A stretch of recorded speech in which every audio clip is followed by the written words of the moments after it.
Go. Hi, I'm Easton. Hi, I'm Clark. Hi, I'm Diane. Hello, I'm Desiree. Hello, I'm Carissa. These are my 5 guests. They're going to be listening in on my speech today. One of them cannot join us, so he'll be listening on call. They're all over the age of 18. So let's get started. Hello everyone, as you all know, my name is Emmett Hull, and I'm going to be talking about my name. I myself find names really fascinating. I'm sure you guys do as well. It's common to, hear someone's name and then you go right back and say, well, I love that name. That's just showing that you also find names very fascinating.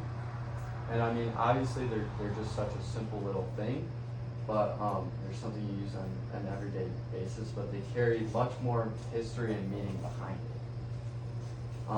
it. And some of those questions that, stem off of, someone giving you their name is like, what does it mean? Or like, where does it come from? Where did you get that name from? Or, even like, do people call you that name or do they call you by nickname?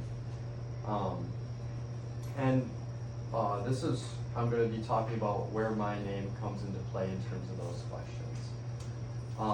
My name is Emmett. It's a pretty common name, but the way my name is spelled, it's spelled E-M-M-E-T-T, and it's a very uniquely way to be spelled. Sorry about that. It's a very unique way to be spelled, and it originates from a Hebrew word called Emmett, which translates to truth. And by that logic, people can refer to me as a truthful and honest man. And I try to live by that as best as I can. Although the meaning of your name can be really interesting to some people, other people find things such as how you got your name fascinating. And my story, I don't really have a super story about my first name, but I'll talk a little bit about my middle name. And my middle name is Andrew. And this actually comes from my grandma Hall. She, in the hospital, talked to my parents and said, "Oh, you should name your baby Anna." And my mom she laughed at her and said, "Oh, we're having a boy, you silly," And she laughed and responded back, "Well, might as well just call him Andrew." So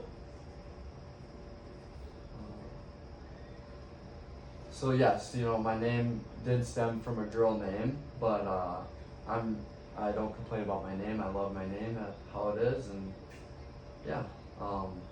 And that brings me to my last question. And it's commonly come across. I'm sure all of you have heard the question, like, oh, do they call you Emmett, or do you have a nickname you go by, or some other name you go by? And for me, I always just tell people that I go by Emmett. That's my name. I go by Emmett. But if you talk to some people that are really close to me, they'll know that I have their nickname called Refresh. And Refresh, it has absolutely no correlation to my name at all. But a lot of people do refer to me as that. And some people may argue, nicknames have no actual meaning. Like, why are you talking about a nickname if you're talking about your name? And I say, it's basically my name now. A lot of people call me that. I think it directly correlates, with my name. It may not, people may not call me Refresh because of my actual name, but so many people call me Refresh that I think it should be considered part of my name. So for names as a whole, from its meaning to its unique spelling and even its nickname, Emmett, it's a small part of a larger story. So It's conversation. It's a conversation starter, a connection from the past, and is representation of who I am today.